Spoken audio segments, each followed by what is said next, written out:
नमस्ते एवरीबॉडी, मेरा नाम कुमार आशुतोष है। यदि आप यूपीएससी सिविल सर्विसेज या किसी स्टेट गवर्नमेंट के द्वारा ली जाने वाली वहाँ की स्टेट स्पेसिफिक पीसीएस एग्ज़ाम्स की तैयारी कर रहे हैं तो शायद उसी क्वेस्ट में आप यहाँ तक पहुँचे हैं। मैं थोड़ा और बताऊँ तो I am graduate in mechanical engineering. अभी आप जिस लाइफ स्टाइल को जी रहे हैं, लाइक कोचिंग क्लासेस अटेंड करना, लाइब्रेरी में घंटों बैठकर पढ़ाई करना या टेस्ट सीरीज ज्वाइन करना, कई सारे एग्जाम्स देना, I have actually already been into this process for a very long duration of time. इस दौरान मुझे बहुत कुछ सीखने और जानने को मिला है। मैं ढेर सारे अच्छे और बुरे एक्सपीरियंसेस से भी गुजरा हूँ। इस पूरे जर्नी में मैंने जो कुछ भी सीखा और जाना है, मैं चाहता हूँ आपसे भी शेयर किया जाए, specially to those people who are devoid of modern education system और वो लोग महंगे कोचिंग इंस्टीट्यूट्स और मेट्रो सिटीज़ की एक्सपेंसेस को अफोर्ड नहीं कर सकते। तो वन बाय वन करके मैं आपसे सारी चीज़ें शेयर करूंगा, but for the time being let's talk about this examination. BPSC 68 prelims के संपन्न होने के बाद जो इसके चेयरमैन है वो मीडिया से बातचीत करते हैं। बातचीत के दौरान कई सारी सुधारवादी बातों को वो मीडिया से शेयर करते हैं। उन सब बातों में एक जो मेजर पॉइंट निकल के आया वो ये है कि बीपीएससी मल्टीपल एग्ज़ाम्स को मर्ज करने वाली है। इस मल्टीपल एग्ज़ाम्स को मर्ज करने का मतलब मैं समझाता हूँ। बीपीएससी आप जानते हैं एक स्टेट ऑर्गेनाइजेशन है जो स्टेट गवर्नमेंट की रिक्वायरमेंट के अनुसार मल्टीपल पोस्ट पर अलग अलग एग्जामिनेशंस को कंडक्ट कराती है और क्वालिफाइड कैंडिडेट्स को स्टेट के लिए रिकमेंड करती है कि आप इस सर्विस में इन लोगों को आप सर्विस के लिए ले सकते हैं। पर दिक्कत यह है कि मल्टीपल एग्ज़ाम्स हर साल कंडक्ट कराने में इस ऑर्गेनाइजेशन को बहुत परेशानियों से सामना करना पड़ता है और इसके साथ ही साथ बीपीएससी के लिए तैयारी करने वाले एस्पिरेंट्स के लिए भी परेशानी का वजह होता है कि एक ही साल में मल्टीपल एग्ज़ाम्स उनको देने होते हैं और बार बार एक शहर से दूसरे जगह जाना होता है। इससे उनको फाइनेंशियल लॉस, फिजिकल मेहनत, टायर्डनेस, ये सारी चीज़ें भी उनको झेलनी पड़ती है। So what BPSC is planning की ये जो इसका फेमस वाला एग्ज़ाम है बीपीएससी एडमिनिस्ट्रेटिव ऑफिसर वाला जो आप लोग कहते हैं, और इसके अलावा जो सीडीपीओ एग्ज़ाम अलग से बीपीएससी लेता है वो भी, और भी जो भी बीपीएससी को उचित लगा उन सारे एग्ज़ाम्स को मर्ज करके एक यूनिफाइड एग्जामिनेशन लेने का बीपीएससी का प्लान है। उस पेपर में आप कैसा परफॉर्म करते हैं, कैसा स्कोर या में भी रैंक लाते हैं, उसी रैंक या स्कोर के बेसिस पे different recommendation BPSC state government को देगी। तो ये इंपॉर्टेंट हो जाता है कि इस एग्ज़ाम को लाइटली नहीं लिया जाए, क्योंकि मल्टीपल एग्ज़ाम मर्ज करने से आपको एक तरफ से फ़ायदा तो ये होता है कि आपको बार बार एग्जामिनेशन देने के लिए इधर उधर दौड़ना नहीं पड़ता है, लेकिन दूसरी तरफ उससे एसोसिएटेड रिस्क फैक्टर भी बढ़ जाता है। वो ये कि अगर एक पेपर गड़बड़ाए तो काफ़ी हेवी डैमेज करके जाता है। बीपीएससी के चेयरमैन द्वारा जो मीडिया को मल्टीपल इंटरव्यूज़ दिए गए हैं, इससे एक दूसरा आउटकम ये निकल के आता है, वो ये है कि क्वेश्चंस की क्वालिटी को ये इम्प्रूव करना चाह रहे हैं। और यदि 68 प्रीलिम्स यदि आपने दिया होगा तो आपने ऑब्वियसली देखा होगा कि क्वेश्चंस की क्वालिटी को ये लोग काफ़ी इंप्रूव किए हैं। They are trying to match actually UPSC level questions. पूरी तरह से तो मैच नहीं कर पाएंगे, लेकिन आई विश कि ये अपनी क्वालिटी को इम्प्रूव करे, क्योंकि जो कैंडिडेट सिविल सर्विसेज का सीरियस तैयारी कर रहे हैं और जो ऐसे जनरल किसी और एग्ज़ाम्स को देने वाले हैं, दोनों में कुछ खास अंतर रह नहीं जाता यदि रट्टी रटाई वाली चीज़ें ज़्यादा पूछी जाए तो।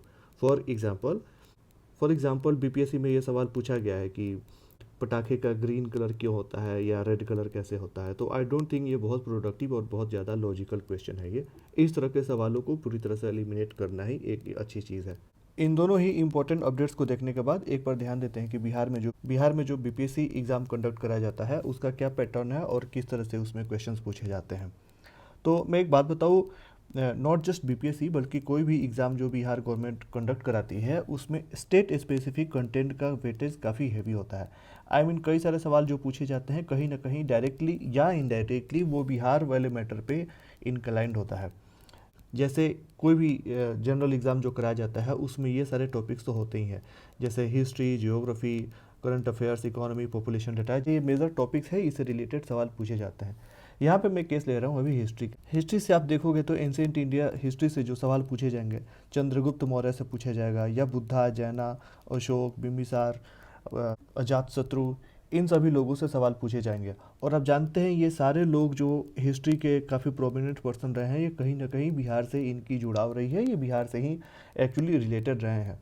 इसी तरह से आप मेडिवल इंडिया हिस्ट्री अगर आप पढ़ाई करते हो तो वहाँ पे शेरशाह सूरी वाला टॉपिक काफ़ी इंपॉर्टेंट हो जाता है। इनफैक्ट सब कुछ इंपॉर्टेंट है, पर मेरा ये कहना है कि शेरशाह सूरी एक बिहार के रूलर रहे हैं, बिहार से ही रहे हैं, सासाराम से उनका रिलेशन है और उनका काफ़ी प्रोमिनेंट स्थान है। उन्होंने हुमायूं को नॉट जस्ट हराया था बल्कि खदेड़ के इंडिया का जो जियोग्राफिकल रीजन है उससे बाहर भगाया था उस समय सिंध के तरफ। तो कुछ यूँ स्टोरी है। मॉडर्न इंडिया हिस्ट्री की भी यहीं आप देखोगे कि यहाँ पे जो जो चंपारण सत्याग्रह हुआ था या फिर किसानों की जो मूवमेंट हुई थी, इन सारी चीज़ों में ये सारी चीज़ें बिहार से रिलेटेड रही हैं और ये काफ़ी ज़्यादा पेपर में पूछा जाता है। दूसरा केस अगर मैं जियोग्राफी का लूँ तो आप देखोगे कि गंगा रिवर या फिर जो दूसरी बिहार की नदियां हैं, सोन नदी हो गया, कोसी नदी हो गया, गंडक या घाघरा, ये सारी नदियों से रिलेटेड काफ़ी सारे सवाल पूछे जाते हैं। जैसे गंगा के बारे में सवाल पूछा गया था कि ये बिहार के कितने डिस्ट्रिक्ट से होकर गुजरती है। इस तरह से और भी सवाल पूछे जाते हैं को कौन सी नदी किस नदी की ट्रिब्यूटरी है या फिर कहाँ पे बिहार में किस नदी, कौन सी नदी किस नदी से किस जगह पे मिलती है, इस तरह के सवाल पूछे जाते हैं। तो ये सारे बिहार से रिलेटेड हैं। आपने कभी ध्यान दिया कि पेरियार नदी के बारे में कभी क्यों नहीं पूछा जाता? आई डोंट थिंक कि कभी बीपीएससी में पूछा गया हो, आई डोंट नो आप लेकिन जो भी मैंने प्रीवियस ईयर के क्वेश्चंस किए हैं उसमें पेरियार जैसा नाम तो कभी मेंशन हुआ मैंने नहीं देखा। तो मेरा ये कहना है कि क्या पेरियार नदी हमारे देश के लिए इम्पोर्टेंट नहीं है? तो ऐसा तो बिल्कुल भी नहीं है। Periyar is as important as any river in India, लेकिन ये नदी बिहार की नहीं है, ये केरला में है। और यहाँ पे स्टेट स्पेसिफिक आप बीपीएससी एग्ज़ाम की बात कर रहे हैं तो उम्मीद की जाती है बिहार गवर्नमेंट के द्वारा या बीपीएससी के द्वारा पहले आपको बिहार के बारे में अच्छे से नॉलेज होना चाहिए। And that is why I am saying कि जो बीपीएससी एग्ज़ाम है उनमें इन सारे ही टॉपिक्स में डायरेक्टली या इनडायरेक्टली जो बिहार वाला टॉपिक है उसका इंक्लिनेशन थोड़ा बिहार की तरफ ज़्यादा है। जियोग्राफी पूछा जाएगा तो बिहार से रिलेटेड, नदियों के बारे में पूछा जाएगा तो वो भी अधिकतर केसों में बिहार से रिलेटेड होगा। इस तरह से आप मिनरल भी थोड़ा बहुत जो बिहार में बचा है उसके बारे में भी सवाल बीपीएससी एग्ज़ाम में अभी तक तो पूछा गया है। तो इस तरह से मैं बताऊं कि आगे आने वाले एग्ज़ाम्स हैं उसको ध्यान में रखते हुए मैं कौन कौन सी बातें आपसे डिस्कस करूंगा और उसका लेआउट या सीक्वेंस क्या होगा। सबसे पहले मैं आपसे बिहार के बारे में कुछ बेसिक्स की डिस्कस करूंगा। वो सारी बेसिक नॉलेज बिहार के बारे में सिर्फ इसलिए इम्पोर्टेंट नहीं होंगी क्योंकि वो बीपीएससी के द्वारा बार बार पूछा जाता है, बल्कि इसलिए भी इम्पोर्टेंट होगा क्योंकि आगे आने वाले जो भी आप सेशंस है उसको अप्रिसिएट कर पाओ बार बार। फॉर एग्जांपल जब आपसे बिहार के डिस्ट्रिक्ट्स के बारे में बात किया जाए और भागलपुर कहा जाए तो it should quickly come to your mind कि यहाँ पे कहीं भागलपुर है। ऐसे ही अगर आपसे कहा जाए कि कैमूर के बारे में बात की जाए तो तुरंत ही आपके दिमाग में आना चाहिए कि कैमूर समवेयर यहाँ पे है साउथ में वेस्ट की तरफ। तो ऐसा एक पर्टिकुलर हर डिस्ट्रिक्ट हर रीजन के बारे में आपको जानकारी होनी ज़रूरी है। तो बिहार के बारे में जो बेसिक्स टॉपिक मैं कह रहा हूँ उसमें कुछ यही है कि छोटे छोटे मिला के बहुत सारे टॉपिक बन जाते हैं जो किसी बीपीएससी एस्पिरेंट से उम्मीद की जाती है कि उसको आना चाहिए। बेसिक्स डिस्कस करने के बाद I will come to geography section. इसमें क्या है कि बिहार की ज्योग्राफी जैसे यहाँ की मिट्टियाँ कैसी हैं, यहाँ की नदियों का फ्लो कैसा है, किस डायरेक्शन में है, कहाँ पे बाढ़ आता है, कहाँ पे सूखा पड़ता है, यहाँ की क्लाइमेटिक कंडीशंस क्या है, यहाँ के ज्योग्राफी यहाँ के एग्रीकल्चर को कैसे प्रभावित करता है, जैसी बहुत सारी चीज़ें, यहाँ के नदियाँ नाले पठार, यहाँ के पहाड़ी रीजन्स कैसे हैं, जैसी सारी टॉपिक्स ज्योग्राफी में डिस्कस की जाएंगी। और उन सभी चीज़ों के लिए दोबारा मैप वाला फैक्टर जो है आपके लिए जानना इम्पोर्टेंट हो जाता है। मैं मैप अच्छे से आपको बताऊंगा, डोंट वरी अबाउट दिस। उसके बाद ज्योग्राफी खत्म होने के तुरंत ही बाद I will come to history part of Bihar. जब हम हिस्ट्री के बारे में बात कर रहे हैं तो इसके लिए इंपॉर्टेंट बात यह है कि it should be in synchronization with the national history. ऐसा इसलिए क्योंकि 1857 में बिहार में हिस्ट्री में कौन कौन से इंसिडेंसेस हो रहे थे वो तो इम्पोर्टेंट है ही हमेशा के लिए, लेकिन उसको अगर हम नेशनल हिस्ट्री से कंपेयर करते हैं कि यहाँ पे दिल्ली में क्या हो रहा था, मेरठ में क्या हो रहा था, तो हिस्ट्री के फैक्ट्स को याद करना काफ़ी आसान होता है क्योंकि हम कंपैरेटिव स्टडी कर रहे होते हैं। तो सिर्फ बिहार से काम नहीं चलेगा, सिर्फ नेशनल हिस्ट्री से भी काम नहीं चलेगा, बल्कि दोनों एक दूसरे से इंटर रिलेटेड हैं और दोनों को कंपेयर कर कर के ही डिस्कस करना। यहाँ का जो रीजनल हिस्ट्री है वो, यहाँ की मतलब बिहार की जो रीजनल हिस्ट्री है वो, और फिर नेशनल हिस्ट्री, इन दोनों को एक साथ कंपेयर करके अगर हम डिस्कस करेंगे तो for a longer duration of time ये हमारे दिमाग में याद रहता है और हम उसका बेहतर यूज़ कर पाते हैं। हिस्ट्री के तुरंत ही बाद इट इज़ सजेस्टेड कि आर्ट एंड कल्चर भी डिस्कस कर लिया जाए, क्योंकि अभी हम जिस सोसाइटी में रहते हैं और हमारे आसपास जिस तरह का भी कल्चर है, हम जिस तरह का भी सेलिब्रेशन करते हैं, जो भी हमारी पेंटिंग्स या कुछ भी है, उसकी जड़ें कहीं ना कहीं हिस्ट्री से जुड़ी हुई हैं। फॉर एग्ज़ाम्पल पटना कलम के बारे में आप एक बार पढ़ोगे तो पटना कलम की जो हिस्ट्री है और उसकी जो जड़ें हैं वो ट्रेस आउट होती हैं मुग़ल हिस्ट्री से, क्योंकि मुग़ल सत्ता कमज़ोर हो रहा था और वहाँ पे औरंगजेब एंटी आर्ट और एंटी कल्चर पर्सन था। वो उसने अपने दरबार के जो भी आर्टिस्ट थे उन लोगों को भगा दिया। वो लोग आए पटना में और अपना जो कला का प्रदर्शन था या फिर जो भी उसको प्लोरिफरेट किया पटना में किया। तो इस तरह से पटना कलम नाम की एक पेंटिंग का कला यहाँ पे स्टार्ट होता है। तो all I am telling is की आर्ट एंड कल्चर की जब आप पढ़ाई कर रहे हो तो बेहतर होगा कि हिस्ट्री के तुरंत ही बाद पढ़ाई करो, क्योंकि हिस्ट्री आपके दिमाग में फ्रेशली सारी चीज़ें स्टोर्ड हैं, तो आप आर्ट एंड कल्चर को अच्छे से आप अप्रिसिएट कर पाओगे। इन सब चीज़ों को ख़त्म होने के बाद मैं आऊँगा यहाँ की इकोनॉमी के बारे में पढ़ाई करूँगा। इकोनॉमी में फिर से वही मिनरल्स, यहाँ की इंडस्ट्री क्या है, यहाँ पे एम्प्लॉयमेंट की स्थिति क्या है, यहाँ पे बिहार में गरीबी है, अमीरी है, जो कुछ भी है, क्या है, क्यों है, कैसे है। इकोनॉमी सर्वे ऑफ बिहार जो है वो प्लेंटी ऑफ नॉलेज अपने आप में रखता है जो आपसे शेयर करनी चाहिए। उन सब चीज़ों को भी मैं डिस्कस करूँगा और लास्ट में और भी कुछ छोटे छोटे रिपोर्ट्स आते हैं, जैसे फॉरेस्ट रिपोर्ट आ गया या फिर पॉपुलेशन डेटा ऑफ बिहार आ गया, प्रीलिम्स के लिए अगेन वेरी इंपॉर्टेंट, या फिर हेल्थ सर्वे रिपोर्ट भी आता है। इस तरह से कई सारे इंडेक्सेस भी आती हैं जो कि बीपीएससी प्रीलिम्स के लिए बहुत ही इंपॉर्टेंट होते हैं। I will deal with all of them one by one. इस तरह से ये सारी चीज़ें मेरी कोशिश होगी कि मैं इसको अच्छे समय पे अच्छे से फाइनलाइज करूँ और डिस्कस करूँ अच्छे से। अब मैं आपसे बात करता हूँ कि जब हम पढ़ाई करते हैं तो एक नॉर्मल ह्यूमन टेंडेंसी क्या होती है और उस टेंडेंसीज़ को लेकर मेरा अप्रोच क्या होता है।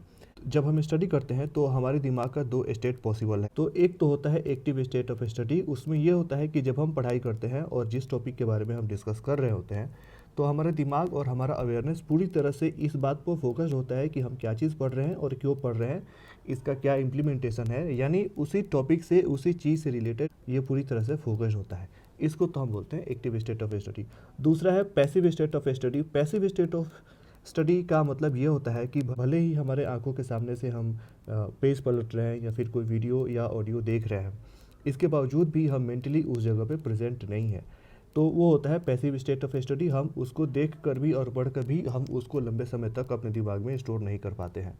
तो ये बहुत ज़रूरी है कि हम पूरी तरह से अवेयर हो पढ़ाई के समय और वहाँ पे मौजूद रहें। उस अवेयरनेस को लाने का एक दो प्रूवन तरीका है जो मैं अपने पढ़ाई के समय अपने ऐप पे भी यूज़ करता हूँ, और I will try my best कि जब मैं आपसे डिस्कस करूँ मैटर्स को और टॉपिक्स को तो उन सब चीज़ों को इम्प्लीमेंट करूँ।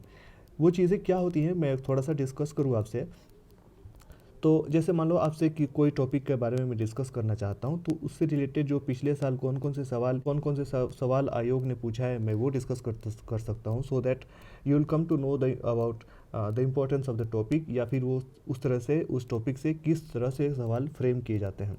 या फिर मैं अगर मान लो आपसे टॉपिक नंबर 5 डिस्कस कर रहा हूँ, तो before I jump on to topic number 6 और 7, first if I discuss topic number 2 and 3, तो क्या होगा कि आपके दिमाग में वो सब चीज़ें दोबारा रिवाइज होंगी और आपका दिमाग प्रेशराइज होगा उन चीज़ों को दोबारा सोचने को और रिटेन करने को मजबूर हो जाएगा। तो ये दोनों चीज़ें प्रूवन फैक्ट है कि इनसे काफ़ी चीज़ें याद रहती हैं। तो इन दोनों चीज़ों के बाद एक तीसरा भी तरीका होता है कि जो मैं कुछ पर्टिकुलर टॉपिक आपसे डिस्कस कर रहा हूँ, सो उससे रिलेटेड कोई फेमस स्टोरी है जो अगर आपसे बताया जाए तो आपको उस टॉपिक में इंटरेस्ट जगता है और आप उस चीज़ों को लंबे समय तक रिटेन कर पाते हैं। यहाँ पे मैं एक एग्जांपल लेना चाहता हूँ राजकुमार शुक्ल का। तो आपको पता है राजकुमार शुक्ल बिहार में गांधी जी को लेकर आए थे for Champaran movement. Champaran incidents के बाद हमारे देश के फ्रीडम स्ट्रगल और गांधी जी को कौन सा डायरेक्शन मिलता है, ये सब चीज़ें आप ऑलरेडी जानते ही हैं। लेकिन इसके लिए राजकुमार शुक्ल को गांधी जी को लाने के लिए काफ़ी मेहनत करना पड़ रहा था। इनिशियली गांधी जी रिलक्टेंट थे बिहार आने के लिए। आई एम नॉट सेइंग कि वो आना नहीं चाहते थे, लेकिन राजकुमार शुक्ल ने उन पर काफ़ी दबाव डाला और गांधी जी के साथ पीछे पीछे वो कोलकाता गए, फिर कोलकाता से पटना लेकर आए, पटना से चंपारण लेकर गए और काफ़ी लंबा यात्रा किया गांधी जी को साथ में लाने के लिए। तो मैं इससे पहले कि आपसे चंपारण इंसिडेंसेस डिस्कस करना शुरू कर दूँ, अगर मैं उससे रिलेटेड एक छोटी सी भी चीज़ आपसे शेयर करता हूँ तो ये हेल्प करेगा मुझे और आपको भी कि उस चीज़ में आपका अवेयरनेस और फोकस थोड़ा और बढ़ जाए।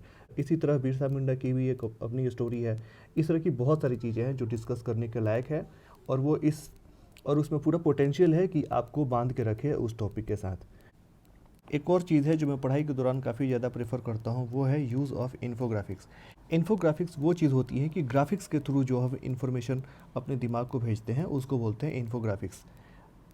तो ऐसी मल्टीपल स्टडीज़ की जा चुकी हैं, शायद आप ये जानते भी होंगे कि हमारे दिमाग में जो सेट ऑफ इन्फॉर्मेशन भेजा जाता है वो यदि वीडियोस के फॉर्म में होता है तो सबसे ज़्यादा लंबे समय तक स्टोर होकर रहता है, यानी दिमाग उसको रिटेन करके रखता है। उसके बाद दूसरा स्थान आता है इमेजेस का, तीसरा स्थान आता है ऑडियो फाइल्स का। ऑडियो फाइल्स का मतलब ये है कि हम किसी टीचर से या किसी दोस्त से जो किसी मैटर पे डिस्कस करते हैं। और सबसे लास्ट में आता है अनफॉर्चुनेटली टेक्स्ट फाइल्स, जो हम कॉपी या किताबों में पढ़ते हैं। एग्जाम्पल के तौर पे बहुत आसानी से बता दूं, 3 इडियट्स मूवी लगभग सारे ही देखे होते हैं और 3 इडियट्स की स्टोरी आज भी आपको याद है, जो आपने कभी 8-10 साल पहले देखी होगी। इमेजेस का भी कुछ यही कहानी है। यदि आपको इंडिया का पूछा जाए कि सबसे उत्तर में कौन सा राज्य है, तो आप आसानी से बता दो कि जम्मू कश्मीर है। ऐसे ही पूछा जाएगा साउथ में कौन सा है, तो तमिलनाडु और केरला है। तो ऐसा आपको कभी याद कराने की ज़रूरत पड़ी नहीं है कि नॉर्थ में जम्मू कश्मीर है, साउथ में केरला है, या फिर बीच में मध्य प्रदेश और कर्नाटका, महाराष्ट्र, ये सारी स्टेट्स आती हैं। क्योंकि इंडिया का वो स्टेट्स वाले मैप जो है हमेशा से ही देखा है, और आपको उन 28 स्टेट्स को याद करने के लिए एक लिस्ट बनाकर याद करने की ज़रूरत नहीं पड़ी है। वही चीज़ और वही इन्फॉर्मेशन यदि टेबुलर फॉर्म में सारे स्टेट्स का एक लिस्ट बना के दे दिया जाता 28 राज्यों का, और कहा जाता कि इसको रटो दाएं से बाएं और ऊपर से नीचे, तो याद करना और मेमोराइज़ करना बड़ा मुश्किल होता। तो वीडियोस, ऑडियोज़, ये वाली फाइल्स बहुत लंबे समय तक हमारे दिमाग में स्टोर रहती हैं। टेक्स्ट की कहानी तो आप ऑलरेडी जानते हो कि एक ही किताब आप कई बार पढ़ चुके होंगे, लेकिन जब आप उसको 2 महीने बाद दोबारा पढ़ो तो उसमें कुछ ना कुछ ऐसी इन्फॉर्मेशन मिलती है जो पहले आपने ध्यान नहीं दिया होगा या आपके दिमाग से स्किप कर गया होगा। Anyway, that's not any issue. Text files जो हम पढ़ाई करते हैं अपनी कॉपी और किताबों में, उसकी एक अपनी इंपॉर्टेंस है और कोई भी चीज़ें उसको रिप्लेस नहीं कर सकती हैं। लेकिन जनरली ये सजेस्ट किया जाता है कि आप जो एग्ज़ाम देने वाले हैं उसके लिए जो रिक्वायर्ड इन्फॉर्मेशन है, रिक्वायर्ड सेट ऑफ नॉलेज है, वो आपको इस फॉर्म में मिले तो काफ़ी लंबे समय तक और अच्छे समय तक आपको याद रहती है। इसी तरह आप देखे होंगे कि आपके दोस्त से आपकी कोई किसी टॉपिक पे डिस्कशन होता है, तो उस डिस्कशन से निकला हुआ जो भी आउटपुट है या जैसा भी है, आपको काफ़ी लंबे समय तक वो सब चीज़ें याद रहती हैं। तो मैं कोशिश करूँगा कि जो मैं आपको सेट ऑफ इन्फॉर्मेशन दूंगा वो आपके लिए इजी टू स्टोर हो और इजी टू मेमोराइज़ हो, ताकि आप उसको उचित समय पर बढ़िया से यूज़ कर सकें। क्योंकि पढ़ना और पढ़ाना मेरे लाइफ का सबसे इजी और सबसे इंटरेस्टिंग चीज़ है, जो मैं बचपन से ही करते आया हूँ। अब मैं थोड़ा रिसोर्सेज के बारे में बात करूँ तो आपको जो भी चीज़ें मैं बताने वाला हूँ वो वेल नोन रिसोर्सेज हैं। जैसे for history it is spectrum, NCERTs और विपिन चंद्रा की किताबें। इसके अलावा विकिपीडिया है, इंटरनेट से बहुत सारे सर्च हैं, ये सारी चीज़ें हैं। गवर्नमेंट की बहुत सारी वेबसाइट्स हैं। आपको पता होगा कि गवर्नमेंट की जो वेबसाइट्स होती हैं उसमें बहुत सारी सेट ऑफ इन्फॉर्मेशन काफ़ी अच्छी होती हैं, हमारे काम की होती हैं और ऑथेंटिक होती हैं। सबसे इम्पोर्टेंट बात तो ये है। वो उसकी एक अच्छी खासी लाइब्रेरी ऑलरेडी मेरे पास सेव्ड है, जिसको मुझे बस इतना करना है कि उन सारे रिसोर्सेज को डिजिटाइज़ करना है और आपके लिए प्रेजेंट करना है, और ये मेरे लिए कोई बहुत बड़ा टास्क नहीं है। During whole course of study यदि आपको लगता है कि किसी तरह से आप मेरे से संपर्क करना चाहते हैं, तो yes, I am always available to you on this particular email ID. या फिर आप अपना मोबाइल फ़ोन निकालो और इस QR कोड को स्कैन करो, आप अपने आप एक सही जगह पे पहुंच जाओगे जहां पे आप मेरे से मिल सकते हो। और लास्ट में चलते चलते मैं ये कहना चाहता हूं कि will surely try from my side कि मैं आपके लिए कुछ बेहतर कर पाऊँ। मिलते हैं आपसे अगले सेशन में जियोग्राफी के साथ। तब तक के लिए take care of yourself and good bye.